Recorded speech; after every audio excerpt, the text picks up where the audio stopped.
Depois de uma experiência surreal batendo um papo com o ChatGPT, hoje a gente tem aqui conosco uma referência no mundo da inteligência artificial. Seja bem-vindo, Guima. Muito obrigado, Harold. Valeu pelo convite.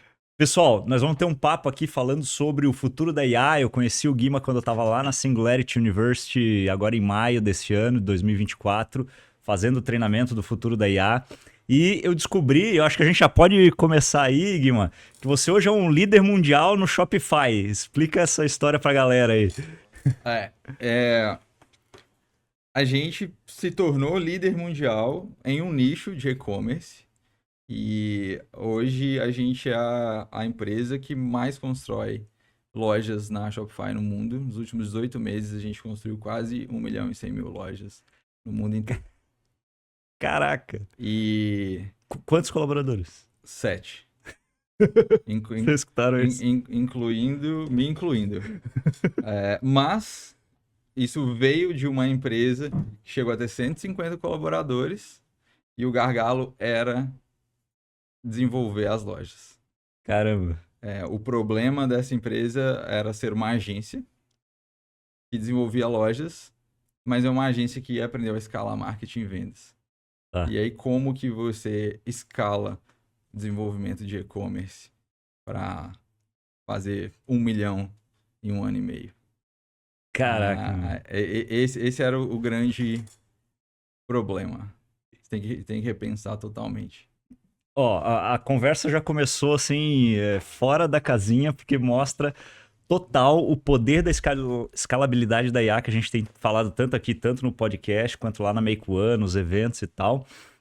E, cara, vamos voltar aí. Conta um pouco da sua trajetória pra gente chegar onde você tá hoje. Ou começa há 22 anos atrás, quase, que eu comecei a programar. Quando eu tinha talvez uns 10 anos de idade, que eu conhecia a internet, eu ainda não tinha na minha casa. Mas quando eu achei aquilo incrível e, cara, na minha cabeça veio assim, eu quero aprender a construir a internet. Uhum. E eu não sabia o que era construir a internet. Depois eu entender para construir a internet, numa parte de rede, mas você tem que saber fazer sites. Para fazer sites, você precisa saber HTML. E aí Uhum. eu fui aprender de forma autodidata. Com isso, comecei a desenvolver sites para empresas, ali com 14 anos, foi a minha primeira empresa. E nesses 20 anos eu dei um pulinho na publicidade, que tinha tudo a ver com a internet. A maioria das pessoas achava que internet e sites era programação. E eu também achava, até num evento que eu fui, o cara falou, cara, você quer ser foda na internet, vai pra publicidade. Vai aprender publicidade. Não é sobre tecnologia, a internet. Mas eu ainda não consegui entender. Depois eu fui pra publicidade, é, atuei uns 5 anos, principalmente na área de audiovisual, direção de comerciais de TV, que era um sonho que eu tinha. E me desapontei bastante com várias coisas. O melhor curso de publicidade de Minas Gerais, que era da PUC Minas, durante 4 anos de curso não se falava sobre internet, isso em 2010. Não Cara, tinha tema nossa internet. senhora. E eu, um cara que vim da internet, nessa época, eu já estava há 6 anos trabalhando com internet e, e o curso não falava sobre internet. E 2010, pelo menos pra mim, é tipo ontem, né? É, Pô, eu lembro claramente o que eu fazia na internet em 2010. e, e aí eu, no mercado publicitário, eu estava vendo essa mudança. Tá. Por que que eu queria ser diretor de comercial de TV? Porque o auge era você colocar um comercial na Globo. Aham. E beleza, eu dei esse check ali, muito mais cedo do que eu imaginei. Mas eu tava vendo que as coisas estavam mudando para a internet. O Sim, YouTube estava começando a despontar. Foi quando começou ali, por exemplo, Porta dos Fundos. sim. E, e eu também estava vendo que aquele mercado de TV, ele ia ter alguma mudança. Eu ainda não estava também conseguindo entender. Aí eu acabei atendendo a um programa de aceleração de startup chamado Startup Weekend. Não, Startup Farm, perdão. E de onde saiu o Easy Taxi. O Easy Aham. Taxi ele saiu no mês anterior ao que eu participei, lá no Rio de Janeiro, depois foi de Belo Horizonte, que foi o terceiro. E foi quando eu tinha ouvido falar sobre startup, vi esse evento, falei, cara, eu era de tecnologia, e aí depois eu falei, cara, eu preciso voltar para tecnologia Aham. e retomei na área de tecnologia. E aí, cara, tive vários altos e baixos, aprendendo muito. Ah, até que eu tinha uma software house, fui convidado por um amigo para entrar de sócio numa spin-off da empresa, a da esposa dele de contabilidade. E eles desenvolveram um dashboard para ajudar os contadores a levar informações gerenciais para os clientes. E aí eles fizeram essa spin-off, a minha empresa desenvolveu e eu entrei como CTO. Essa startup começou a crescer muito, chama Nuconte, e aí acabou absorvendo essa minha empresa e a gente começou a fazer uma mudança no mercado contábil entre a contabilidade tradicional, burocrática, e a contabilidade que faz o papel que o contador, quando ele entrou na faculdade, ele entrou para ser, que é ser o médico das empresas. Ele tem todos os dados da empresa, ele consegue diagnosticar a empresa, ele consegue salvar as empresas e o LTV de um contador é muito alto. E ele é o cara que ele sabe muito antes que vai acontecer o churn, porque geralmente o churn na contabilidade é uma falência, uma empresa que fecha. E Ah, esse cara, talvez ele saiba até antes do proprietário que isso boa. vai acontecer, e a maioria deles não fazem nada. Caramba. E aí lá eu aprendi muito, cara, sobre gestão financeira, sobre contabilidade, que as coisas que eu odiava, e foi o que Aham. atrapalhou ter sucesso na minha vida antes, saber gerir bem Uhum, uhum. dinheiro, saber trabalhar com dados. A gente estava falando aqui sobre produtos de dados. É, Ali eu aprendi muito, cara, sobre como pegar dados brutos e transformar eles numa forma que gere ação. sim. E não uma forma que gere paralisia do que eu faço com esse tanto Uhum, de uhum. informação. E em algum momento ali, eu comecei a ouvir falar sobre gestão de produto e eu vi que estava fazendo tudo errado. Putz, o negócio estava indo bem e tal, mas eu estava fazendo tudo errado. Eu estava fazendo gestão de tecnologia. Sim. E a tecnologia, ela tem que estar a serviço do negócio, não um negócio a serviço da tecnologia. Aham. E eu vejo, cara, muitos, talvez a maioria dos CTOs, gestores de tecnologia, fazendo o contrário. E se tiver algum executivo ouvindo a gente aqui agora, que não seja de tecnologia, eu tenho certeza que já passou algumas vezes na sua cabeça de, cara, a galera da tecnologia tá atrasando a gente. Aham. E eu já ouvi muitos CEOs, principalmente, falarem isso comigo quando eu comento isso. E eu era esse cara. A gente tá gravando o podcast agora em julho, né? E recentemente teve lá o Febraban Tech e rolou mó Uhum, case aí, porque um dos executivos que tava lá falou assim: pô, esse negócio demora um monte, pra que essas documentação aí? O sim, Scrum Master não serve pra nada, né? Não exato. sei se você viu isso aí. Cara, eu Mas achei. assim, ó, eu não discordo dele, cara. Uhum, Eu eu, entendi eu o, concordo dele com ele. eu entendi o ponto de vista dele, assim. Eu tenho vários O, colegas aí da área que se pronunciaram e tal. Teve até um sindicato que lançou uma nota lá, de repúdio, não sei o quê. Mas, cara, eu consigo pegar o cerne, assim, do que ele quis dizer, sabe? mas sabe por que que isso acontece? Como. Vou falar de Brasil. Como a tecnologia entrou e se desenvolveu no país. E o ponto que antes que a gente conversando aqui, antes você falou sobre quando eu fui buscar na fonte, no Vale do Silício, como que as empresas tomam decisões e fazem essa gestão e que o foco lá é produto, a tecnologia, ela está a serviço do Uhum, produto e do negócio. E aí eu fui entender, cara, por que chegamos aqui desse jeito? Primeiro, Scrum é piada no Vale do Silício. Segundo Ó, Vale do... meus amigos aí Ah, que são da turma do ágil aí, vão matar esse podcast agora. é, o Scrum, ele é ótimo para empresas de consultoria.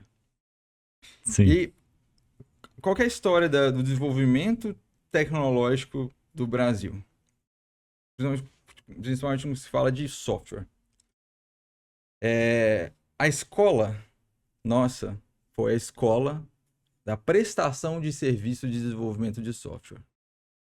E a escola do Vale do Silício é do desenvolvimento de produtos para servir as pessoas. Sim. Como começou no Brasil? Grandes empresas tinham necessidade de se digitalizar, o computador estava chegando. Um caso, exemplo, é a DataSul, que virou TOTS. Uhum. Se eu não me engano, acho que a Brastemp foi comprada. Uma empresa comprou uma empresa que é a Brastemp, ou a Brastemp comprou uma empresa É, que... o Whirlpool, É isso, é o Whirlpool. E essa empresa internacional exigiam relatórios. E eles... eu não sei o nome lá do fundador, mas ele entendeu, preciso de relatórios de software para isso. E como que funciona na consultoria versus produto? A sua empresa tem uma necessidade, ela não entende nada de tecnologia e ela precisa da minha empresa para desenvolver. Mas é algo escasso no mercado, essa mão de obra, principalmente no passado. Eu detenho o conhecimento de tecnologia, você detém o domínio. E isso vai custar uma boa grana, então é um grande investimento e você nem sabe o que está comprando. Porque é diferente de você, eu vou construir uma casa e o arquiteto te entregar o modelo 3D, a maquete, ou o que seja ali. Então, faz parte do papel da consultoria reduzir os riscos para os dois lados. Documentar requisitos para falar para o cara, olha, é isso que você está comprando. Sim. É isso que eu vou te entregar. Sim. E também fazer uma estimativa de quanto que ele vai ter de custo para poder passar um preço. Porém, esse trabalho, ele tem conflito de interesses. Porque a empresa que desenvolve, ela ganha HH, hora homem. Uhum. E se você parar para pensar aqui, eu preciso reduzir o risco meu e do cliente do projeto. Como que eu vou reduzir isso? Burocracia. Eu vou ter que fazer várias reuniões, vários planejamentos para entregar. E, cara, que ótimo. Eu estou ganhando para reduzir o meu risco. Sim. E aí foram se criando vários processos, ritos e tudo mais para garantir que a empresa de cá não vai tomar prejuízo.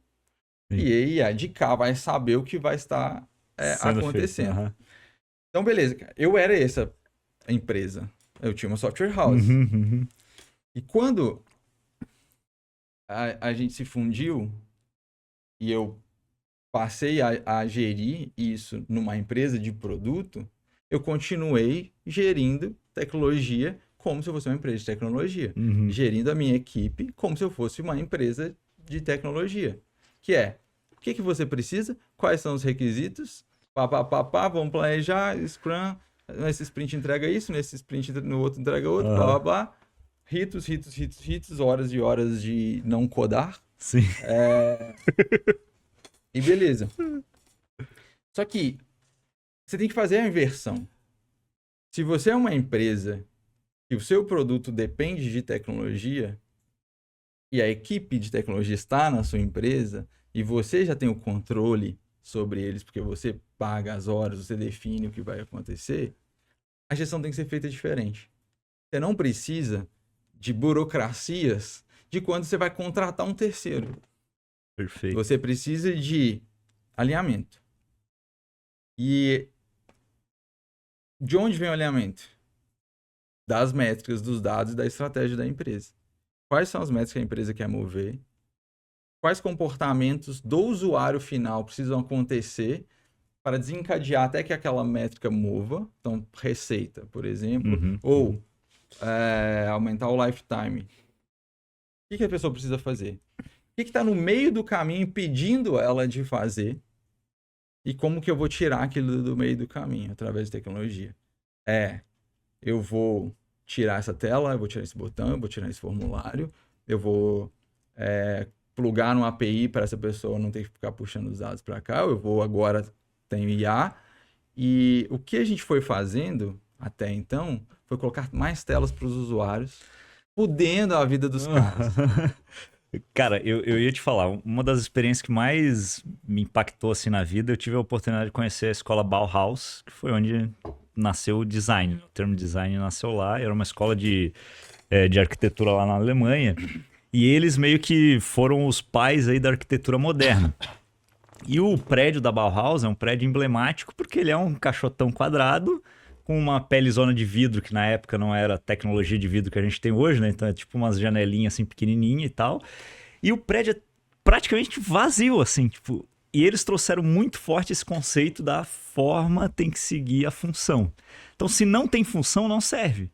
Até porque, aí é importante entender o contexto, né? Na época a gente estava na Revolução Industrial e um crescimento populacional já absurdo. Então, eles trouxeram um modelo de arquitetura do minimalismo, que o modernismo tem tudo a ver com isso. Linhas retas, pouco ornamento. Então, antes, né? E aí tem muita crítica, né? Muitos arquitetos que tentaram combater esse movimento, eles criticavam porque, era mais bonita, aquelas casas vitorianas com um monte de luz, não sei o quê, não sei o quê. Mas, cara, o que você tá falando pra mim, assim, a gente não tá vivendo um momento Bauhaus na tecnologia. A gente tá colocando cada vez mais coisa, né? E tem um meme que eu acho bem legal na internet que é assim, né? Produto da Apple, um botão. Produto do Google, uma barrinha de pesquisa. Seu produto. Aí tem um monte de desenho assim com 1000 telas e 1000 coisas, né? Eu acho que isso é muito importante. Quando a gente tá falando de experiência do usuário, é o cara fazer o que ele precisa o mais rápido possível, com o melhor resultado possível, que é o que vai fazer ele voltar mais e mais, né? Eu estava dando uma palestra ontem para uma startup e eles me perguntaram assim, dos desafios de usar a IA no dia a dia, implantar soluções de IA e tal, o que eu tinha visto de problema no mercado. Eu falei assim, cara, que o problema para mim está um pouco mais para trás ainda. Eu tenho uma dificuldade enorme em encontrar empresas que são data-driven, que é o que você está falando. Você olha para os dados e a partir disso você constrói. E não só data-driven, também a escolha do KPI errado. Foi o que tu acabou de falar. Cara, aí eu nunca vou me esquecer. Esses dias eu tava querendo subir uns arquivos pro OneDrive, que é a plataforma que a gente usa aqui na Make One. Aí eu botei os arquivos para subir e fui fazer outra coisa. A hora que eu voltei no aplicativo, não tinha andado, tipo assim, nem 1 mega. Aí eu esperei um pouquinho assim, cara, falei, vou deixar ligado. Cara, aí ele começou a andar. Aí eu saía do app, a hora que eu voltava, ele voltava a andar. Aí eu me liguei que, tipo assim, a métrica que os caras têm lá dentro é tempo de tela, que é a métrica da rede social, que faz sentido. Agora, não na nuvem, que eu quero subir 50 GB de arquivo e quero fazer outras coisas, entendeu? Então, a empresa saber o que está olhando e saber qual é a métrica certa para o trabalho dela, cara, eu acho que esse é o desafio gigante de produto, né? Você tem que entender qual que é o jogo que você joga. Tem o jogo da atenção, tem o jogo da produtividade e tem o jogo, se não me engano, da transação. Transação, e-commerce. Quanto mais transações a pessoa fizer, mais o LTV aumenta. Melhor. Atenção, quanto mais tempo a pessoa fizer, mais o LTV aumenta. E produtividade, quanto mais produtividade você dá para a pessoa, mais o LTV aumenta. Que era o que eu esperava do OneDrive. Jogar lá e tchau. Então não é sobre... Na maioria das vezes, na verdade, se você não está no jogo da atenção,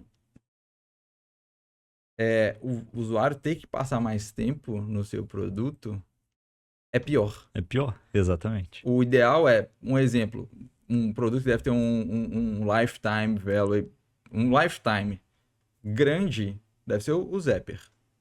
Uhum. Que ele trabalha para você. Sim. Você vai lá, porque você sabe, cara, se eu sentar a bunda na cadeira, passar 1 hora no Zapier, eu vou ganhar horas no meu ano. Sim. Ou a minha empresa vai ganhar horas no meu ano. E você raramente vai precisar voltar lá no Zapier por causa daquela automação, não sei que deu algum problema e tal. Sim. Então, e outro ponto, cara, se você tá num jogo jogando errado, você tá disputando com os campeões. Tá disputando com o Instagram, com o TikTok, com o Uhum. YouTube, Uhum. que são onde as pessoas passam a maior parte do tempo. Sim. E quando você tira elas de lá por algum motivo, você tá gerando ansiedade nelas. Então, o sentimento que o seu produto gera, não por ele, mas pela falta do outro, às vezes, faz com que a pessoa inconscientemente tenha menos interesse pelo seu produto, porque ele gera ansiedade. Enquanto o outro, apesar dele gerar ansiedade, Instagram, por exemplo, ele ajuda a matar também a ansiedade, o momento que eu estou ansioso. Então, aí entram os gatilhos. E o Instagram, essas plataformas conseguiram colocar em gatilhos internos nós estou entediado, ou estou ansioso. Eu, por exemplo, quando eu estou ansioso, eu costumo ir para o YouTube. Aham. Aí eu vejo um vídeo e a hora que eu começo a perder o foco no vídeo, pensar no problema que eu estava tentando, o desafio que eu estava tentando resolver, aí eu foco de novo. Mas quando você está entediado, pega o celular e você vai abrir uma tela. Então você está disputando com essas grandes empresas que já dominam ali. Então, se o seu produto puder ser usado sem ser usado, você vai vencer. E eu acredito, principalmente agora, com essa reviravolta que a gente teve na IA, a tendência é as interfaces ficarem cada vez mais simples. Interface de voz, você já mostrou no podcast aqui, funcionando super bem, vai cada vez aumentar. Mas Sim. aquelas interfaces visuais vão ser cada vez mais simples e a gente vai tender a regredir, de certa forma, mas não negativamente, para como eram os sistemas lá atrás, o DOS. O ChatGPT ele é isso, só que ele tem uma cara mais bonita. Mas Sim. você escreve Comando e ação, né? exato e ele vai fazer alguma coisa e você Aham. dá continuidade. Que é como era a programação lá atrás, onde É. tudo começou. Eu palestrei ano passado no TDC, na trilha de ciência de dados, e o título da minha palestra era justamente esse. Eu falei assim: a ciência de dados morreu, seja bem-vindo à ciência da narrativa. E a ideia era essa, tipo, a gente vai cada vez programar menos e a gente vai falar mais, entendeu? E aí o trabalho de dados, de ciência de dados e assim por diante vai estar muito mais envolvido com o insight que vai sair pós-dado. Vai ser muito mais a história que tu vai contar. E foi engraçado, cara, porque eu dei essa palestra em setembro, eu acho. Em fevereiro ali o Jensen Huang deu aquela entrevista que ele falou que cada vez vai precisar menos programação e tal. E logo depois o Tableau lançou o lance lá, Talk to Your Data. Que você, tipo, fica escrevendo lá, fazendo as perguntas e ele vai buscando os dados e ao invés de montar dashboards, ele só mostra, tipo, um resultado ali que você tá pedindo, entendeu? Que tem tudo a ver com isso que você tá falando. E aí você sai daquela interface complexa, grande, com muito trabalho para você montar um dashboard para um simples comando de tela, né? E a dificuldade que a gente, eu sofro um pouco com isso e tô conseguindo sair, mas o que a gente precisa fazer é a inversão das como as coisas são. Sobre ciência de dados.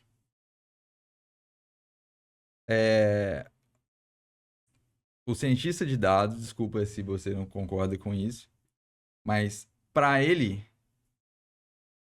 a cadeia de processo é valor. Assim como para o Scrum Master, cadeia de processo é valor. E para o desenvolvedor, codar é valor. Uhum. E tudo mais. Mas o valor, de fato, para o negócio, para o consumidor, está lá na ponta. Uhum. Se o consumidor pudesse estalar o dedo e nada disso acontecer e ele receber o valor que ele quer, para ele tá ótimo. Uhum. E foi legal você falar que o Tableau nem mostra gráficos nesse caso aí. Por quê? O gráfico, ele é um meio para você interpretar o dado e extrair o insight. Isso. Ele está no processo, ele não está no valor. Exato. E com IA generativa, a gente consegue encurtar ao máximo os processos para entregar o máximo de valor. Talvez quem está desenvolvendo a solução vai ter que trabalhar nos processos e otimizar eles a ponto que isso não fica perceptível para o usuário. Mas um grande risco que qualquer negócio tem em qualquer momento, mas hoje principalmente, eu vou usar uma frase que eu falava muito na Olympus quando a gente conseguiu fazer essa virada de agência para uma plataforma. E tava um caos, tinham tido um lançamento, tiveram um mega sucesso e venderam mais de 30 mil lojas. 30 mil lojas no Shopify. Tá. Como se constrói 30 mil lojas com 8 pessoas? Por sorte, tinha um caixa muito grande e a empresa cresceu para 150 pessoas, mais uns 50 freelancers e tudo mais. Sim. Eles tinham 2 caminhos, um mais óbvio e por algum motivo eles não foram o mais óbvio. Contratar um gestor de projetos para processualizar aquilo. E aí eles acabaram me convencendo para ir como diretor de produto. E o gestor de projeto, nada contra, só estou falando como muda, tá? Ele vai gerir aquilo como, ou gestor de processos, né? Como um processo.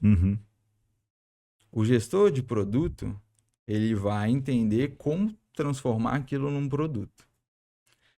Se tivesse trazido o melhor gestor de processos do mundo, provavelmente hoje essa seria a maior agência de e-commerce do mundo.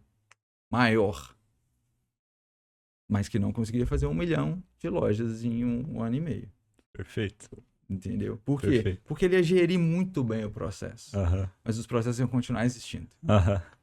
Entendeu? Boa. E o papel do produto, do gestor de produtos, o diretor, das pessoas que se sentam nessa posição de produto, é eliminar trabalho. Reduzir ou tornar os jobs to be done mais fáceis ou eliminar. Eu costumo dar um exemplo do copo. Não sei quando o copo foi inventado, mas bilhões de anos atrás, o ser humano dormia numa caverna e muitas dessas pessoas dormiam numa caverna, tinham que andar todos os dias 5, 10 km para ir numa fonte de água, beber água e voltar, porque aqui tinha calor e aqui tinha água.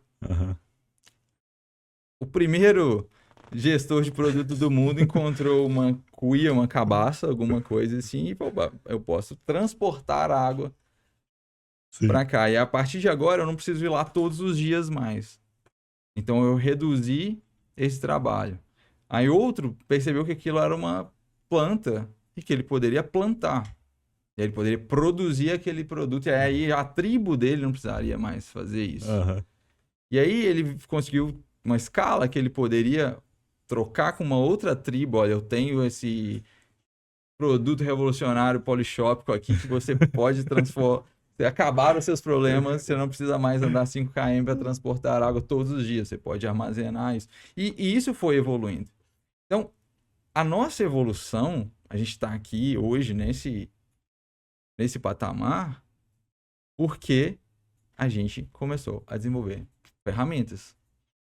E se você pega uma ferramenta e resolve um problema e descobre como replicar, você transforma em produto.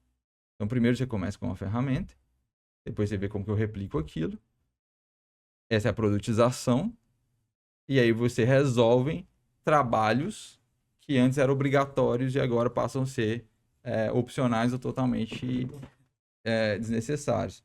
E o que a maioria das pessoas de produto, porque precisam estar entregando alguma coisa, somente nessas empresas que vieram, seguiram o Blitzscaling, o playbook Blitzscaling, tem tanta gente lá com pouca clareza da métrica que fica inventando porra de tela das pessoas, as pessoas ficarem clicando. Então, passa a pensar que se você é o consultor de mais telas, de mais botões, de mais formulários, você está simplesmente fazendo o humano do outro lado trabalhar como um robô.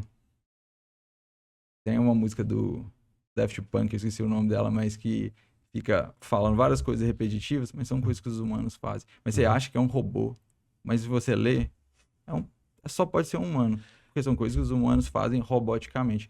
E a maioria das empresas aqui ao redor tá cheio de gente lá hoje clicando no botãozinho. Por que tá clicando no botãozinho? Porque os softwares não estão integrados e aí você tem que fazer o humano ficar fazendo a integração manualmente. Os softwares não preenchem a informação e tem que fazer o CRM ainda, alguns assim, mas ainda, ou a empresa não implementou, ainda não pega a transcrição e resume a coisa. Aí o vendedor tem que ficar montando um relatório e ele não tá vendendo, o papel do cara é vender. Boa. Você me lembrou, cara, uma frase que me marcou muito na área de inovação, que é: a restrição é a mãe da criatividade. Quando você tem alguma coisa que te restringe, ali é o potencial para tu gerar a criatividade. Foi esse lance que você contou aí, 30 mil lojas, depois 1,5 milhão de lojas, né? Como é que faz isso? Tá aí uma restrição gigante que potencializa a criatividade. E voltando ao lance do Scrum, em 2021 eu tive a oportunidade de prestar uma consultoria sobre metodologias ágeis. Eita, falei muito aqui. Não, tá certinho, a gente vai chegar lá, quer ver? Mas eu sabia disso, que eu tinha contado isso antes, então... Cara, para uma startup na área de NFT. Então, cara, 2021 era o ano que tava explodindo as figurinhas de NFT, OpenSea e tudo mais. E essa acabou se tornando a primeira startup de blockchain investida pela Amazon. Quando eu cheguei lá, cara, o problema era assim, eu já tinha na mente uma parada assim, cara, eu odeio fazer daily. Eu odiava fazer daily, entendeu? Mas eu até via um certo valor, assim, pra você ver como é que tá o progresso da galera, quem tá precisando de ajuda e tal. Eu entendia esse valor, mas eu não gostava da reunião. E aí eu cheguei lá pra fazer esse projeto com eles, ajudar eles a alavancar o desenvolvimento, a equipe de desenvolvimento. E a gente tinha 8 time zones diferentes. Tinha cara do Egito, cara do Brasil, cara da Suécia, cara da Alemanha, cara da Califórnia. Então, cara, eram 8 time zones diferentes. E a gente tinha que fazer daily? E tinha que fazer a daily, entendeu? E os caras faziam daily. Aí marcavam um horário que o cara do Egito era já de noite, o cara da Califórnia tava acordando, entendeu? Era o caos. E aí, cara, tinha o sotaque do Oriente Médio, o sotaque do alemão, o sotaque do brasileiro, o sotaque da Califórnia e tal. Cara, eu olhei para aquilo assim, Torre de Babel, bagunça completa, né? E aí, cara, deu uma, sei lá, segunda semana que eu tava lá, eu tava pensando na parada, o CTO veio e me falou: cara, eu não tô vendo valor na daily. Como é que tu acha que a gente pode resolver isso? Eu falei: cara, eu tava justamente pensando nisso. Aí eu fiz bem isso que tu falou. Eu montei um formulário no Google Forms, fiz uma integração do Forms via Zapier com o Slack, e aí eu mandava o Forms todo dia lá por mensagem pra galera, a galera ia lá e escrevia, e isso me gerava relatórios para eu saber como que estava a performance de cada desenvolvedor, quais eram os problemas que estavam tendo, quanto tempo o cara estava gastando numa atividade. Depois disso a gente montou um bot ágil que fazia o segmento. E aí eu mandava o resultado para um grupo que estava o VP de produto, o CTO, o VP de engenharia e tal.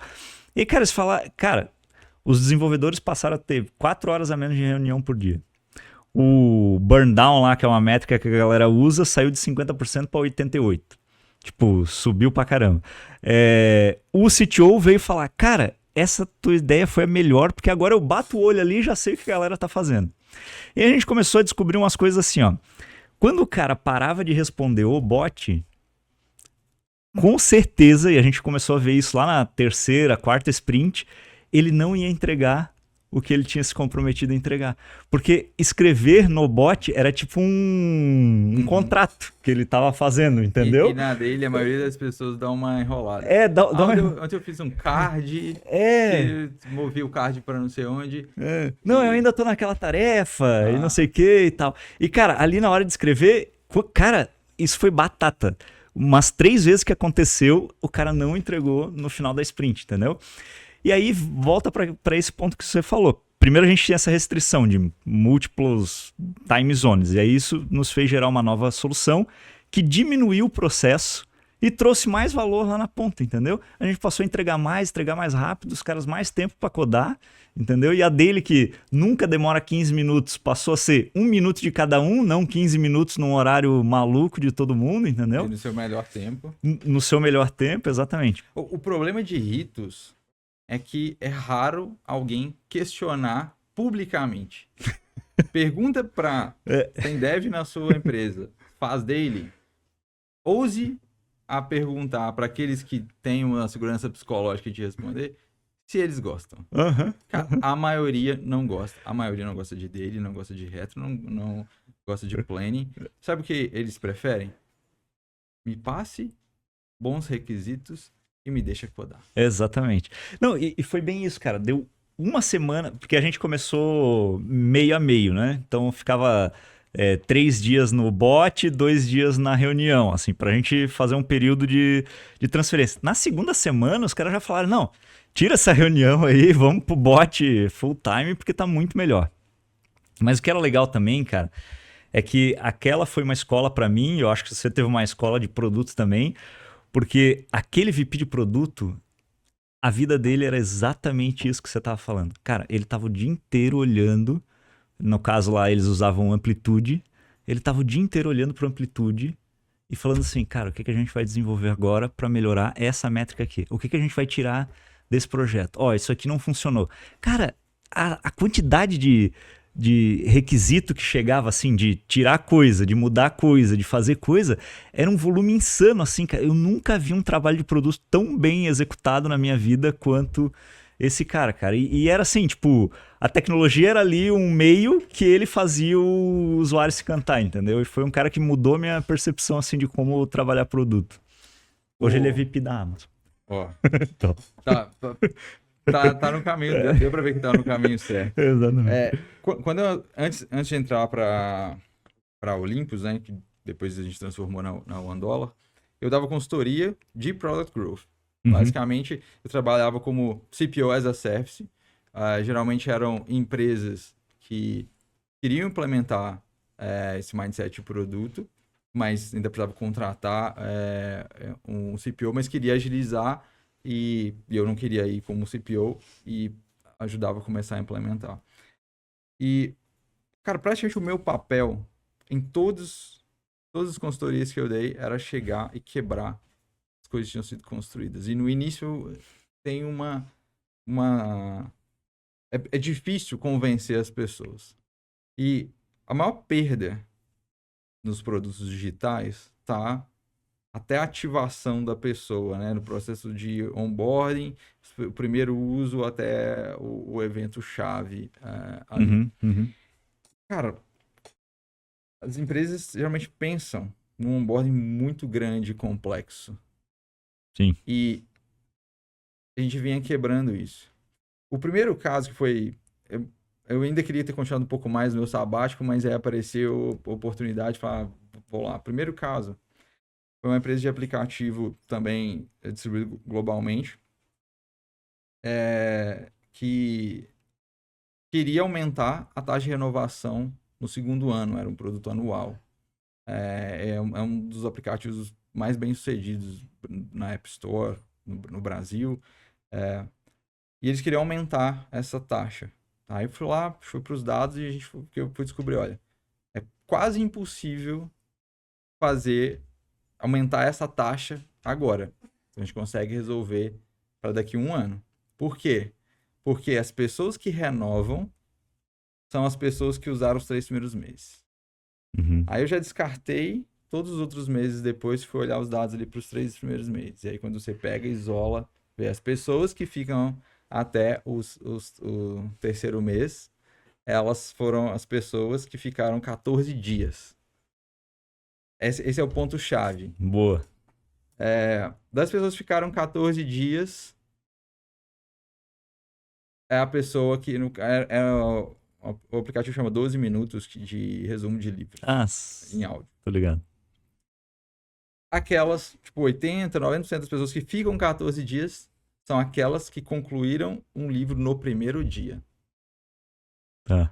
Então você pode ir isolando e você vai chegar, cara, qual que é o comportamento que eu preciso gerar e quando, em quanto tempo que eu tenho. Perfeito. O Facebook tem lá a primeira, nos livros de história, North Star Metric colocada no mundo foi a do Facebook e assim, um dos meus grandes mentores à distância é o Chamath Palihapitiya, que foi o VP de Growth do Facebook, que cunhou o termo Growth. Se eu não me engano, era 8 conexões em 7 dias. Se a pessoa tem até 8 conexões em 7 dias, já era. Ele tá pego no Facebook, a gente precisa fazer funcionalidades ou coisas que acelerem isso. E lá, o que a gente descobriu eram 10 livros em 14 dias, mas o que drivava 10 livros em 14 dias? Ouvir o primeiro. E aí entra o processo de onboarding do app deles. 11% das pessoas que faziam sign-up, que se cadastravam, já abandonavam na primeira tela, que é onde você escolhia as suas opções. Então, ali já vem overload mental ali. Eu já tenho que saber tudo que eu quero antes de nem entrar e usar. Exato, e tudo mais. Mas qual que é o meu objetivo e tal? Por que a gente tem essa tela? E aí entra o algoritmo do Elon Musk, que na época eu conheci por... Eu não lembro onde eu conheci, mas não tinha esse nome. Mas como o Elon Musk vende melhor, a gente fala que é o algoritmo do Elon Musk. Questionar. Primeiro ponto. Por que eu preciso dessa tela? Sim. Eu preciso dessa tela porque a próxima tela eu vou indicar livros para essa pessoa. Então eu tenho essa tela para ter outra tela. Sim. Beleza? E por que a gente quer fazer uma gamificação e tal, mas essa tela, cara, essa tela tá desde o início do aplicativo, não vamos tirar porque tem a gamificação. Tem 5 anos de empresa, 6 anos de empresa, cadê a gamificação? Não saiu até hoje, por que vai sair daqui a pouco? E aí qualquer coisa volta. Beleza. Vamos fazer um experimento. Experimentação, esse que é o ponto. Sim. Sobre experimentação. As pessoas acham que as coisas precisam ser definitivas. Não, é tudo experimental.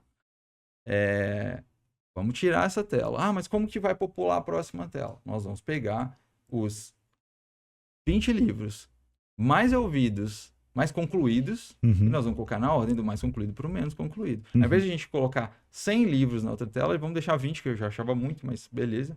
Cara, resultado, tirou essa tela, ordenou isso, 69% mais de conclusões de livro no primeiro dia. Por coincidência, o livro ou não, o livro era O Poder do Hábito. Então, final das contas, 83% de retenção a mais no 14º dia. Mas, opa, peraí. Por que aqui foi 69 e aqui é 83? Por que é maior? Por que é maior? Porque as pessoas vão abandonando. Sim.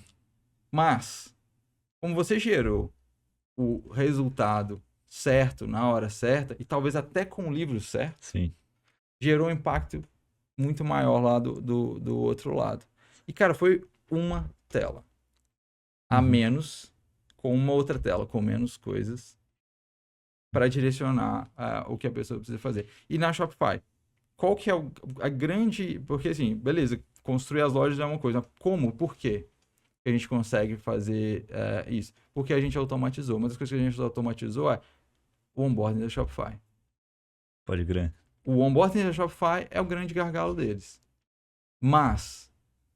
se eles escutarem esse podcast, pode não ser mais. Mas o problema, talvez até por ser empresas muito grandes, é a equipe o time, o departamento de afiliações, hoje, talvez nem passe isso para frente, porque isso melhora a métrica deles. Sim. Que é os meus usuários vêm por causa de afiliações, né? É o departamento de afiliações. E o de produto, não sei se eles têm essa informação ou não têm do quanto que gera. Porém, o que aconteceu? Eles continuam tendo um onboarding, mas aí eles foram lá e copiaram o design da nossa plataforma.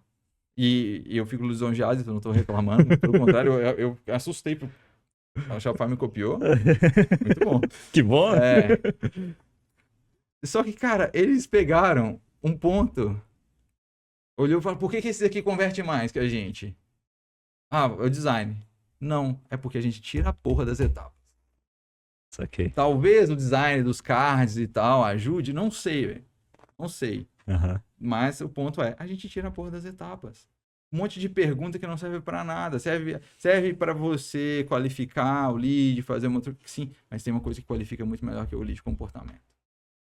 O ser Perfeito. humano fala uma coisa, mas o comportamento dele tende a ser outra. Por quê? Você quer parecer aceito socialmente quando você está preenchendo um questionário, um formulário, ou o que seja. Mas o seu comportamento vai dizer, de fato, quem você é e como é. Então, drive o comportamento da pessoa e qualifica por comportamento em vez de por demografia ou Perfeito. interesse. No UX a gente sempre fala isso, né? Que tipo, o que a pessoa fala não é o que ela faz. E que o melhor teste é meter o protótipo na cara da pessoa e ver ela fazendo, entendeu? Eu nunca me esqueço, cara. Teve um projeto, pra mim foi a prova disso. A gente fez um redesenho de uma plataforma para um terminal portuário. Aqueles intranet que os fornecedores precisavam usar, né? E aí, o que eu fiz? A gente desenhou todas as telas e a gente fizemos uma sala, aquelas salas espelho, assim, né? O usuário lá com uma pessoa acompanhando e tomando nota, e ele navegando na plataforma, e a gente numa outra sala, umas 20 pessoas que participaram do projeto, assistindo no telão o teste de usabilidade dele ali na hora. E aí a pessoa pegou e, tipo, num pedaço assim, foi muito engraçado, ela pegou e falou assim, nossa, isso aqui é aquele recurso tal e tal? Aí o cara parou, assim, eu tinha dado a dica pra ele nunca concordar com a pessoa, sempre deixar ela se expressar ao máximo. Daí ele pegou e falou assim, bom, o que você acha dela? Não gostei. tipo assim, cara, foi um negócio assim, tipo, uma empolgação e sabe, tipo, total incoerência. Aí você vê o lance do comportamento, entendeu? Como a pessoa, tipo, ela quase nunca fala o que ela efetivamente faz, né? E aí teve um vídeo que viralizou recentemente, não sei se você viu, do Noah Gallagher, aquele cantor do Oasis. Não. Ele fez um vídeo lá falando assim, fuck the customer. Porque o cliente não sabia que ele queria o Sgt. Peppers lá dos Beatles e bombou. E não sabia que queria tal banda e bombou, entendeu? Então, fuck the customer. Cara, não é bem isso. As pessoas tentam perguntar pro cliente o que ele quer. E realmente ele não sabe. É isso que o Noah fala nesse vídeo, né? Mas o comportamento dele aponta para onde ele gostaria de ir. E esse eu acho que é o lance. Então, o comportamento da galera lá nos anos 60 fez nascer o Sgt. Peppers, o Beatles e todo esse movimento, né? E é a mesma coisa que a gente vê no mundo digital. O comportamento aponta para onde o usuário quer ir, né? E se você consegue ter uma massa ali para você olhar para os dados disso, é muito melhor do que você fazer o teste como ali. Mas você precisa disso. E cara, hoje eu gosto muito de trabalhar com produtos que têm essa massa, porque se você olha lá nos dados, exatamente o que está acontecendo. Você sai com insights muito mais reais da vida real do cara, né? Eu acho muito legal, a Amazon tem um livro chamado Working Backwards, que é tipo o modelo deles de trabalho, assim. É um dos meus livros de trabalho. Cara, é exatamente isso. Eles vão lá, tipo, olham pro cliente, o que o cliente está fazendo, olham muitos dados da Amazon e assim por diante, e voltam, montam os requisitos em cima disso. Depois é muito legal, porque eles vão testando em fases, né? Eles testam lá, tipo, 10% dos usuários daquele perfil de usuário. Depois sobe para 25, depois sobe para 75, depois vai pro mundo inteiro, né? Eu até tava brincando com um colega meu que acho que agora eles mudaram um pouco o Working Backwards, porque saiu a IA deles, não sei se você viu, o Rufus, que você pode conversar lá para comprar coisas, né? E parece que não seguiu esse processo, assim, tipo, eles viram a IA crescendo e falaram, vamos botar essa igual a IA deles dentro da AWS, que ela não consegue te responder nada sobre a AWS. Eu tenho um GPT que foi treinado, nem foi treinado, só coloquei no prompt assim, você é especialista em AWS. Uhum. Ele sabe mais de AWS do que Do que a IA. o Will lá da AWS. Tá, agora explica para o nosso pessoal aí que está assistindo, o que a $1 faz exatamente, qual que é o produto, como que vocês chegaram nesse mercado, esse resultado de 1,5 milhão aí de lojas e tal. Cara, a $1 ela é uma ideia e a gente tem esse produto que é a Cash Cow nossa e outros sendo desenvolvidos. Primeiro, o $1, de onde veio o nome? Eu queria um nome que gerasse conversa. E esse gera conversa. É verdade. Mas eu tenho uma brincadeira que eu peguei uma vez, assim, bêbado de madrugada no McDonald's com um amigo meu, comendo batata frita. Eu falei, cara, se eu conhecesse o cara da batata que inventou a batata frita, eu dava R$1. Ele, ó, você não gosta de batata frita? Eu falei, eu adoro batata frita. Mas por que você daria R$1 pra ele se você gosta de batata frita? Porque se todo mundo que gosta de batata frita desse R$1 pra ele, ele era bilionário. Uhum. Então, e eu comecei, toda vez, tudo uma coisa que eu gosto, eu falo assim, se eu encontrasse o dono, quem que inventou isso, eu dava R$1. Uhum. Porque agora, no nosso mundo atual, uma das minhas preocupações é sobre, e aí? Sim, os trabalhos, muitos vão ser automatizados. E eu sou um vetor disso.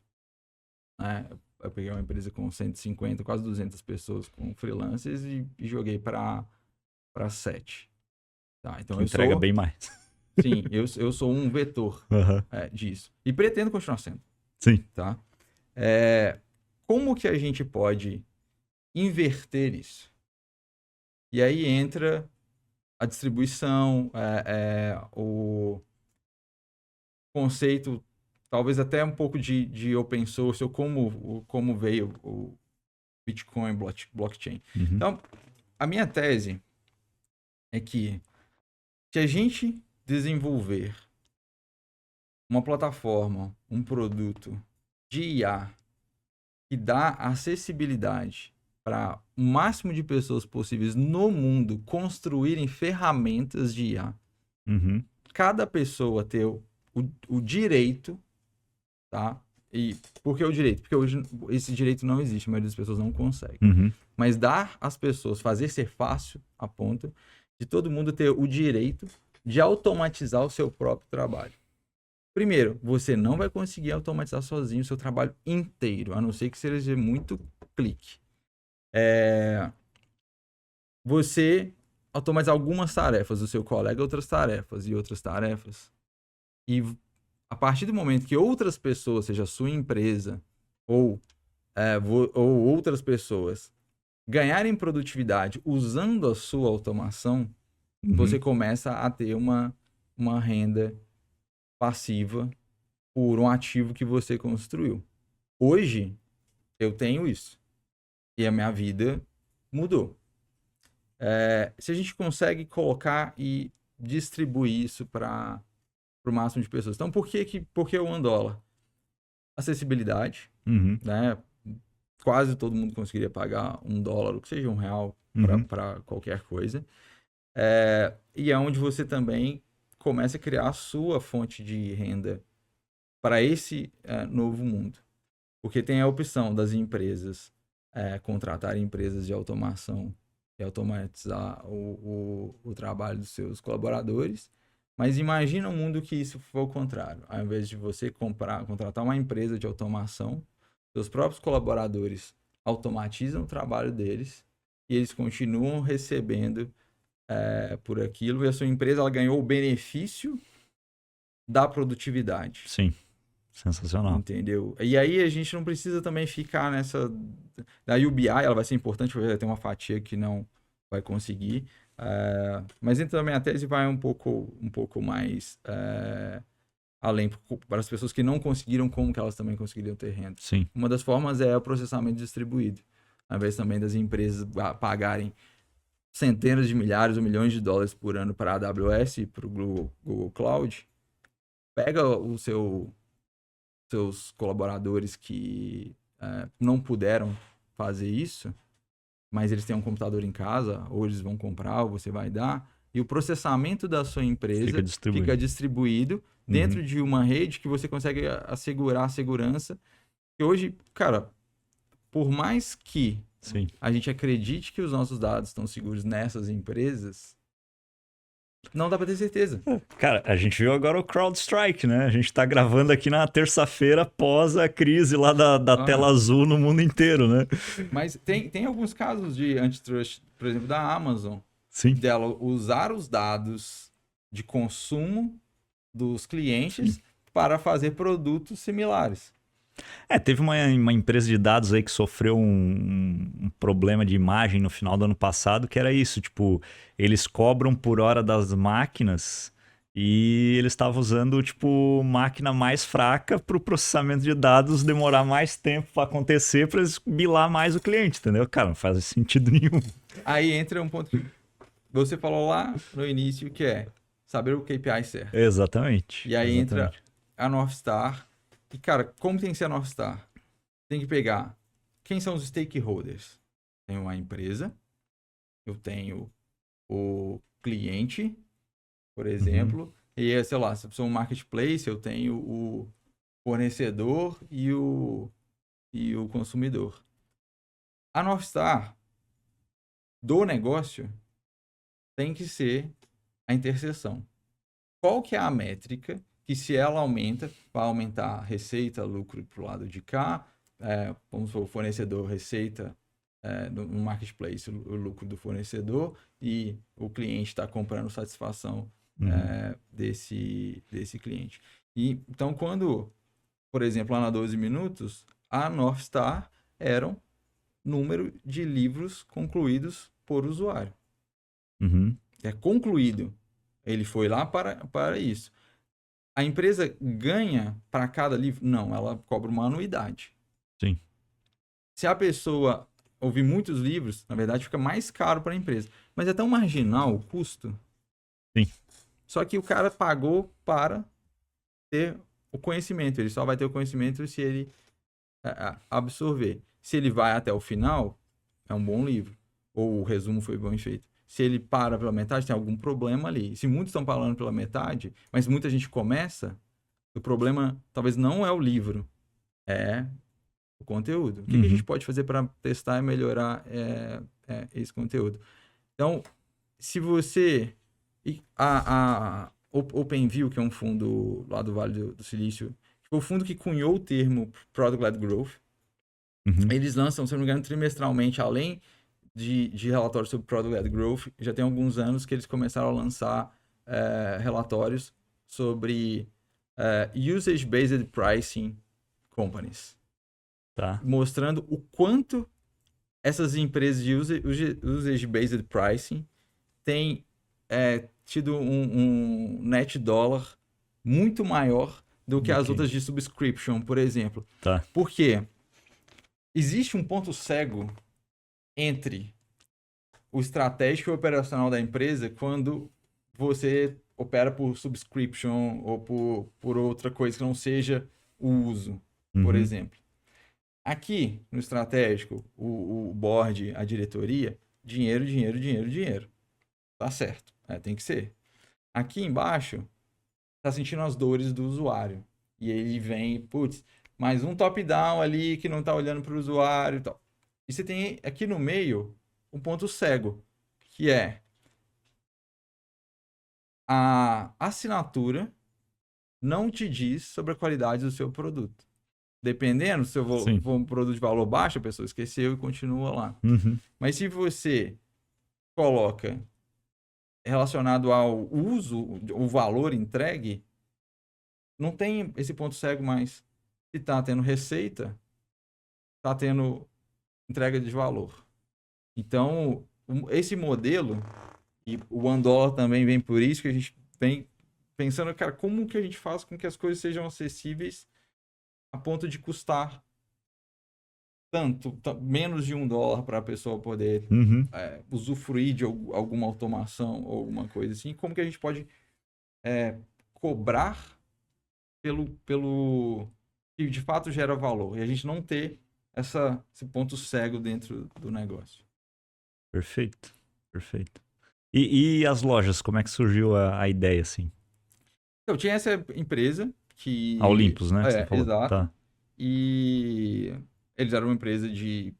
Os donos eram dropshippers que depois construíram uma plataforma de marketplace para fornecer produtos nacionais, produtos que já estão aqui para dropshipping.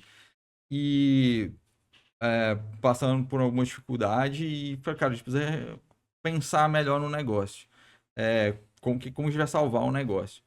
E um gargalo, cara, para eu comprar um produto no marketplace para entregar para o meu cliente, o cliente precisa ter comprado. Comprado onde? Numa loja. Então, se não tem loja, não tem dropshipping. Basicamente isso. Então, vamos começar a fazer loja para aumentar o mercado de dropshipping. sim. Então, começou dessa forma. Cara, foi uma visão talvez inocente, eu não tenho certeza se ela foi tão estratégica, mas que foi incrível, porque esse de fato é um passo muito importante antes. E aí ele foi facilitado. E agora a gente já encontrou qual que é o passo anterior ainda, que na verdade ele nem é anterior, mas é um passo aqui da frente, perdão, Siri, que é um passo aqui na frente, que é o que faz gerar desistência, que é atrair tráfego. A pessoa Tá. precisa aprender a vender, a divulgar na Sim. internet, porque senão, beleza, eu tenho loja, eu tenho produto, eu tenho até material para entregar, mas eu tenho Eu dificuldade. não gero tráfego. Essa jornada atual, ela já é um pouco longa. A gente encurtou ela muito vezes, ela já é um pouco longa. Para levar para mais massa ainda, né? Para, sei lá, atingir 10 milhões de usuários. Uhum. Então agora a gente já está entendendo que o ponto talvez seja aqui na ponta, a gente facilitar a entrada e criar um ciclo virtuoso. Do tipo, você pode começar recomendando produtos nas lojas dessas outras pessoas e você ganha comissão. Agora que você aprendeu a atrair tráfego, agora você pode ter a sua loja, que o dono da loja ganha mais dinheiro do que o afiliado. Sim. E aí, quem passou por essa etapa da jornada começa a ganhar tráfego porque ele está usando uma ótima forma que é a afiliação. E quem ainda não passou por essa jornada, quando chegar aqui já sabe quais são os canais que ele consegue atender. Se ele vai ir para o TikTok, Instagram, Google Ads, próprio WhatsApp. Isso aqui. Então, uma boa forma de você entender como aumentar o resultado do seu negócio, o mercado do seu coisa, é pensar qual comportamento tem que acontecer antes, tem que ser verdade anteriormente para que essa pessoa possa ser meu cliente. Porque se não existe isso, não existe essa Perfeito. outra coisa. E você investe, né, nesse outro mercado. E aí, cara, isso acabou virando um produto que ficou muito maior do que a outra empresa. Acabou também construindo um produto. E o que a gente fez? A gente transformou linhas de custo em linha de receita. Cara, genial. Genial. Surreal. Há quanto tempo tá operando já, Guima? A, Na Olympus foi em 2022 que eu entrei em fevereiro. Tá. A gente fez essas mudanças durante os outros próximos 6 meses. E aí depois a gente acabou indo para o mercado internacional, mudou a forma de adquirir. Então já tem 2 anos e pouco essa história. A $1 com essa marca mesmo tem quase um ano. A gente operava mais low profile, porque a gente é white label. Sim. Mas, tanto que esse produto, por ser white label, ele não aparece em nenhum lugar, porque a gente tem que deixar... O meu cliente não é mais o consumidor final, meu cliente é o influencer de e-commerce. Ah, tá. Então, eu tenho que Legal. deixar ele brilhar. De preferência, Sim. ninguém pode saber que a gente está por trás para não ter corte e tal. A Competição, né? gente trabalha pro Não, influencer. perfeito. Essa sacada, cara, você tá muito mais envolvido que eu nisso, né? Mas esse modelo de influencer, cara, como ele alavancou com a pandemia, principalmente, assim, né? Como, cara, o mercado de marketing, mídia, mudando completamente. Até o Zuckerberg agora tá fazendo review de produto, Aham. que é o founder-led marketing na veia, assim, né? O influenciador fazendo propaganda do produto. Cara, a gente se encontrou lá no Vale. O que tu achou da tua experiência lá?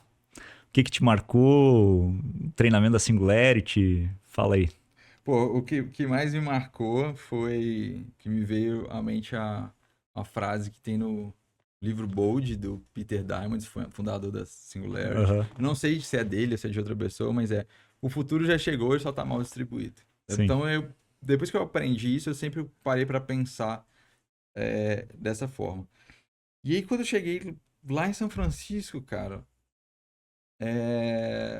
eu fiquei meio espantado com a situação do centro da cidade e sabendo que o futuro já está lá em São Aham, Francisco, ele aham. nasce lá e começa a se espalhar para o mundo em alguns temas, obviamente, tem outros países, outros pontos que é outras coisas, mas se ali é o centro criador do futuro e está deixando a cidade deles ficar daquela forma, o que vai acontecer quando isso se espalhar pro mundo? É muito louco, né, cara, a gente pensar nisso. Mas depois eu fui quebrando esse preconceito, é mais uma área central, o resto de São Francisco Aham, aham. continua bonito. Mas eu tinha aquela São Francisco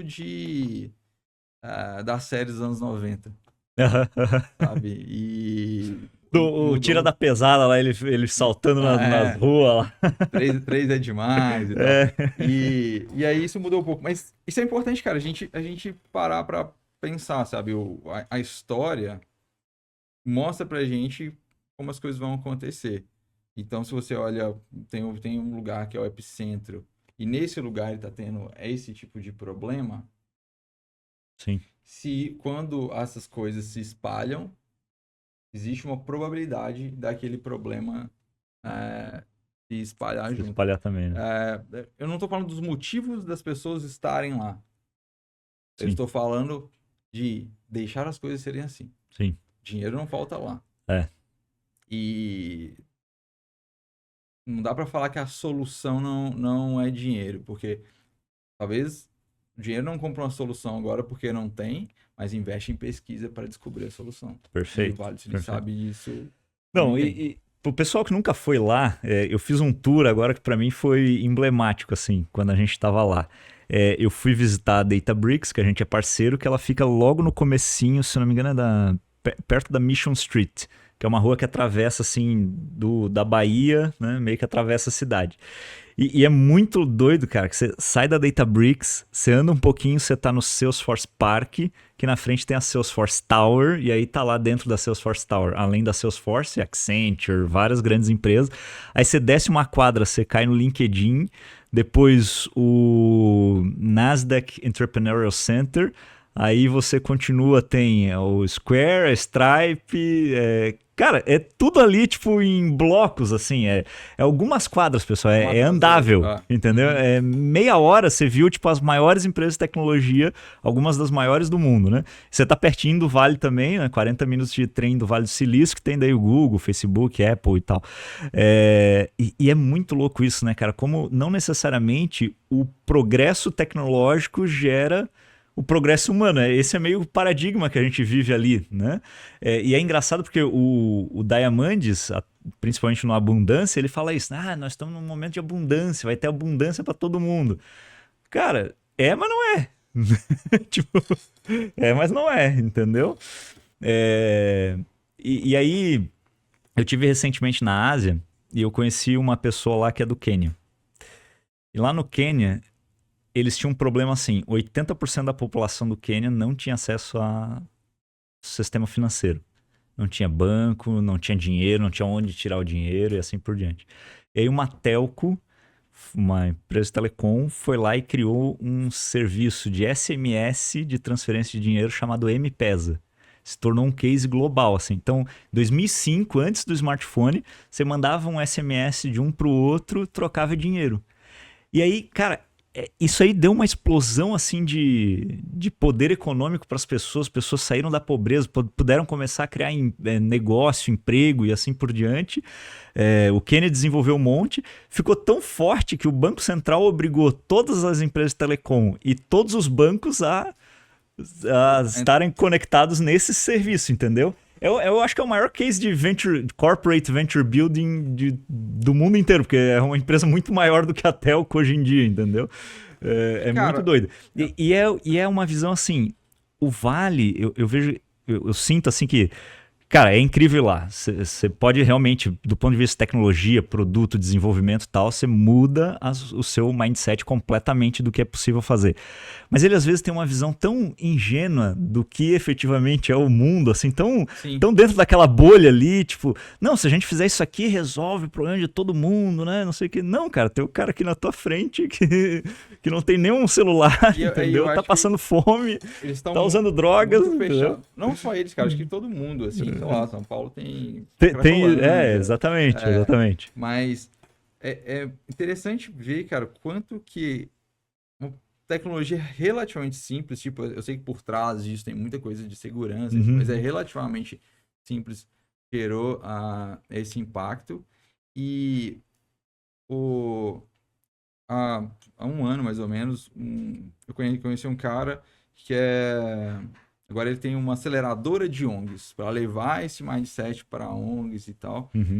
Ele teve um exit e tal.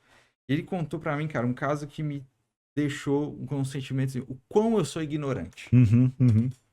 De um projeto que eles fizeram, uma tribo, não sei onde, eu esqueci o nome, eu preciso lembrar, que o papel das crianças em 2022, por ali, o papel das crianças era andar 6 quilômetros todos os dias, 2 vezes, para ir buscar água. Eu contei a história da água aqui, mas lá nas cavernas, para buscar água para a tribo. Primeira água para comida, segunda água para higiene.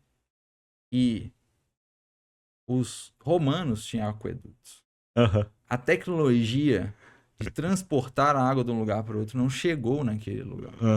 Então, o futuro, cara, já tinha chegado para os romanos, mas para aquela tribo, não. Eles foram lá, fizeram o encanamento, levaram até na tribo. E a partir de então, matou o papel da criança, agora para que criança? A criança agora não tinha mais o que fazer. Porém, aquilo era cultural. Sim. O que eles fizeram? Eles não levaram até a tribo. Colocaram a 500 metros da tribo. E construíram uma escola do lado do poço lá. Cara, que legal. E aí as crianças continuam com o papel de levar água, mas elas vão para a escola, estudam e voltam trazendo água. Agora pensa na escala exponencial de evolução dessa tribo. Sim.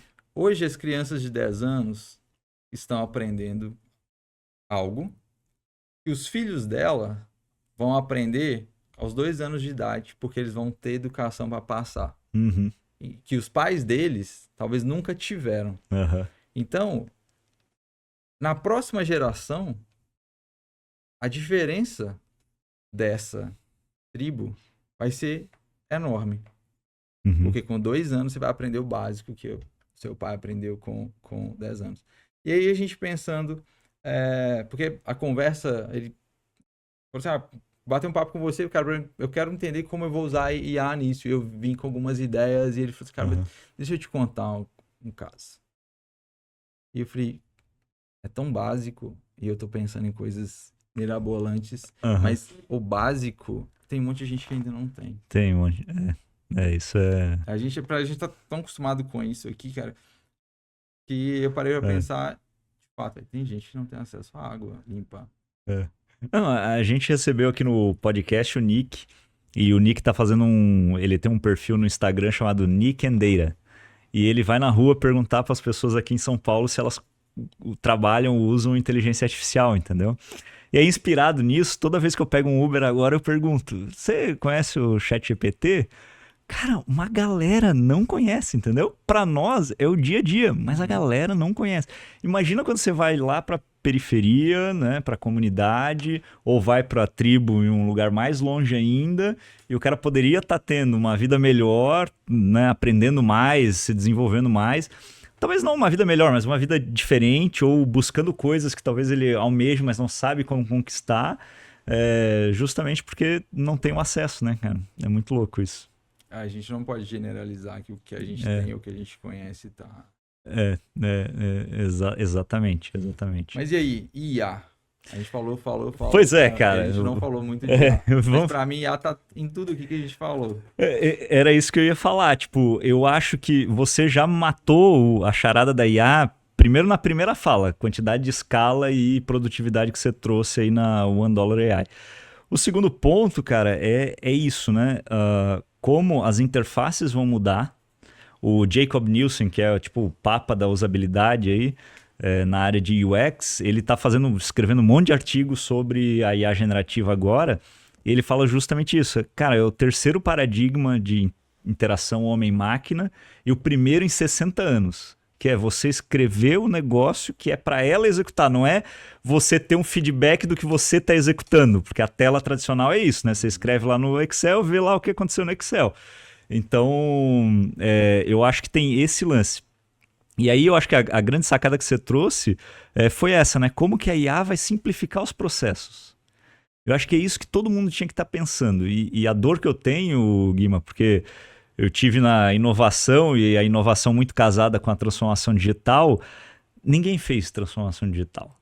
As empresas faziam digitalização. Uhum. Cara, o que eu tenho mais digital, né?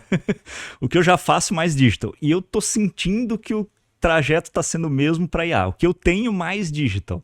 E para mim não é essa a sacada, entendeu? É você sair da cooperativa de táxi e virar o Uber, entendeu? Como é que você vira o Uber nesse tempo com o IA? E o que é o Uber com o IA, entendeu? Né? Qual é o novo modelo?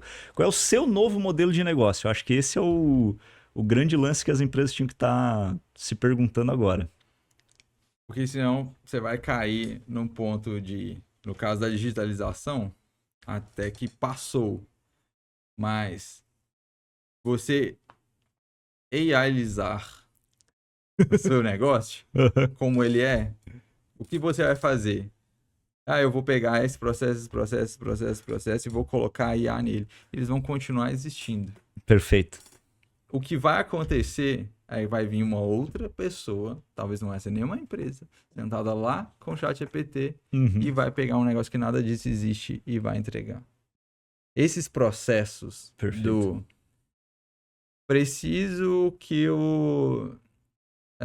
preciso de um dashboard para minha equipe de vendas, minha equipe de marketing usar os insights do meu suporte. Eu não preciso do dashboard. O dashboard é uma parte do processo. O dashboard, ele serve para você tomar decisões informadas. Sim. E essas decisões informadas, elas podem, muitas delas, serem automatizadas com contexto. Perfeito. E não se pensava nisso antes, porque a IA, ela estava indo para um caminho de, né, se falava, os empregos criativos não vão ser tomados pela IA. E teve uma inversão, os criativos estão sendo tomados primeiro. Esse processo vai morrer. E se esse processo vai morrer, todo o processo interno que existe de eu vou escrever aqui o press release do produto, né, working backwards. E daí do press release a gente vai vir pro FAQ. Do FAQ a gente vai levantar os requisitos. Os requisitos vai passar para um designer que vai pensar como vai ser a UX, vai passar para como vai fazer a UI, que aí vai um PO, o PM vai documentar, vai entrar para um backlog, para um dia ter uma planning, para depois entrar no sprint, para depois aquilo sair. Cara, acabou isso. Você vai escrever a porra que você quer agora e você vai receber agora. Na verdade, eles falam que vai, mas para mim já é assim. Sim. Entendeu? E esse meio aqui, e esse processo, por que ele precisa? Simplesmente porque as pessoas vão se especializando. Sim. E um um bom programador, dificilmente ele vai ser um bom designer. E aí você precisa de quebrar tudo isso. Mas você consegue treinar uma IA, porque ela tem todos os contextos. Você só precisa ativar as palavras certas para ela priorizar, dar atenção nos contextos certos. Ou você pode fazer essa cadeia, como alguns frameworks têm aí. Eu comecei indo para esse caminho, depois eu derrubei tudo isso. Hoje eu não trabalho mais com esse pensamento de que eu preciso pegar os papéis de uma empresa e colocar eles para conversar um entre outros para chegar numa conclusão e tal. Não. Por quê? Porque uma boa pessoa, uma empresa pequena, a minha empresa, por exemplo, tomou melhores decisões com menos especialistas e menos gente do que uma outra empresa muito grande. Porque aí entra teoria de redes. Quanto mais os nós conseguem conectar um entre os outros sem passar por outros, mais agilidade você tem na transição de informação. Sim. Então, se você consegue usar o seu System Prompt aí para ativar os contextos certos que precisam ser trazidos para a predição dos próximos tokens, você não precisa de montar um chat lá no chat dev, uma equipe para fazer aquilo lá. Isso é trazer o mundo de hoje para o mundo do amanhã, que ele é totalmente diferente. Perfeito. Então, tá botando IA na sua empresa, pensa que sua empresa não tem que se fazer como isso. Você tinha falado sobre limitação, né? Que ela traz a criatividade, aguça a criatividade. Qual foi a frase? A restrição é a mãe da criatividade. Exato. Se eu puder colocar um ponto de por que a gente conseguiu construir esse tanto de loja, foi simplesmente uma meta louca que eu coloquei. Eu cheguei para uma equipe que eu tinha acabado de construir e falei, o objetivo é a gente reduzir de 40 dias a entrega de loja para 1 hora. E aí vieram 2 pessoas dessa equipe e falaram, cara, a gente começou agora, está desmotivando a gente, é uma meta impossível. Vamos colocar 10 dias úteis, que é o que a gente falava lá no site e tal. A gente até aumenta, mas a gente bota para 10 dias úteis. Eu falei, não, eu quero em 1 hora. Mas como que a gente vai fazer? Eu falei, cara, eu só sei de uma coisa, que não é como é feito hoje.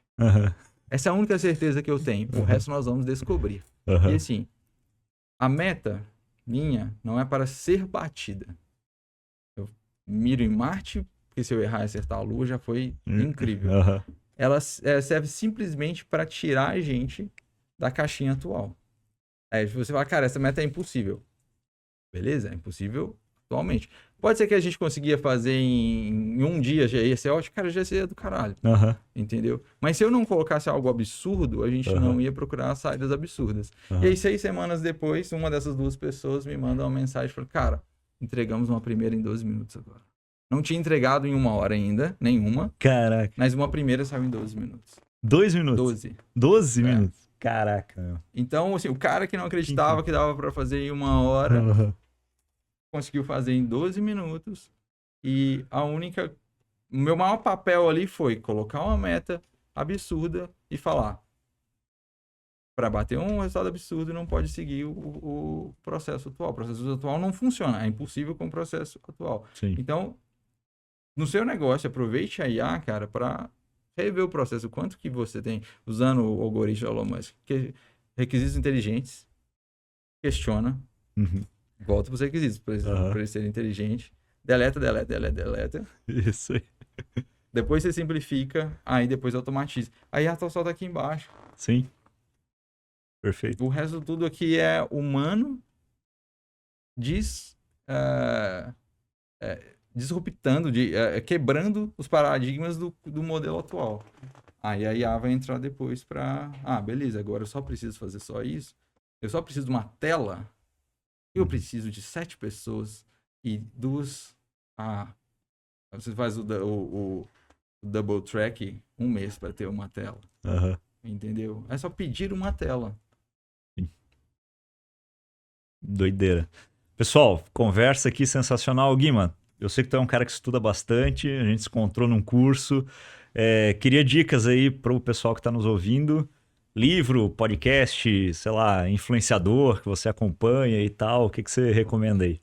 Cara, David Shapiro, no YouTube.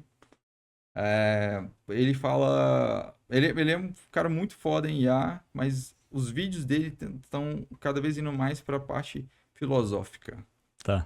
da coisa. E ele tem várias análises sobre vários eventos que aconteceram. E todo evento grande que acontece em relação à tecnologia, ele é um ótimo pensador Uhum, para acompanhar isso. uhum. E, cara, não tem escola melhor do que sentar a bunda na cadeira e conversar com o GPT, velho. Boa. Ou com o Claude, com qualquer outro.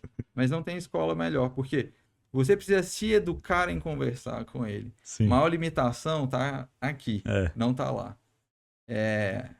Eu comecei, vamos ver se ele sabe fazer uma funçãozinha aqui que soma. Sabe? E se ele fizer mais isso? Aí eu falei, velho, deixa eu dar um pulo maior. Eu pedi uma coisa muito mais complexa e eu tive a resposta. Uhum.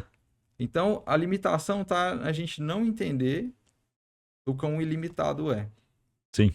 Então, e mesmo que ele fale seu idioma, mas fazer ele ter as ações corretas que você quer, exige horas de bunda na cadeira. E eu ainda... Tem vários modelos de frameworks muito bons para construção de prompt. Mas, cara, os meus melhores modelos de prompt, eu não consigo te explicar o raciocínio para chegar nele, mas eu consigo chegar. Uhum. E eu, como uma pessoa normal, que já usa o GPT há um bom tempo, provavelmente a gente vai sentar para fazer a mesma tarefa, eu vou escrever 5 palavras, 10 palavras, essa outra pessoa vai escrever um textão, e o resultado aqui vai ser melhor. E eu não consigo explicar por quê. Mas é aquele tipo de... Ele me treinou. Eu deixei ser treinado. Então deixe ser treinado. Sim, também. sim. Boa. Eu gosto sempre de reforçar isso, né, Guilherme? Você falou que ele é ilimitado. Saiu uma investigação do Washington Post no ano passado sobre o que está dentro dos LLMs, tá, pessoal? Para a gente finalizar aqui o podcast. E eles foram atrás de um conjunto de dados chamado C4, que foi o Google que inventou esse conjunto, que não é o conjunto do GPT, nem do Gemini, nada, já é um conjunto de dados um pouco mais antigo. E eles descobriram que nesse conjunto de dados tinha todo o Wikipedia até 2020, sendo que isso representava 0,2% de tudo que estava lá. Cara, imagina isso, entendeu? Tipo, isso já dá uma noção pra gente do tamanho que tem dentro dessas IAs. E é exatamente isso que o Guima falou, como que você extrai isso. E pra mim foi muito marcante, porque lá o curso da Singularity, eles bateram tanto nessa tecla da inovação e experimentação. Tipo, é uma parada que eu já sei, mas é sempre bom, tipo, reforçar, assim, né? Eles falaram direto, pessoal, os 3 dias que a gente teve lá, toda vez que chegava alguém para falar alguma coisa, falava assim, inovação e experimentação. Testa a ferramenta, usa, faz um projeto, usa de novo, muda e assim por diante. E aí você vai colher os melhores resultados da IA, como o Guima está colhendo aí na $1. Parabéns, Guima. Obrigado pelo seu tempo. Valeu, obrigado pelo convite. E sucesso aí, pessoal. Um abraço. Valeu. Acompanhe aqui o Make One Talks.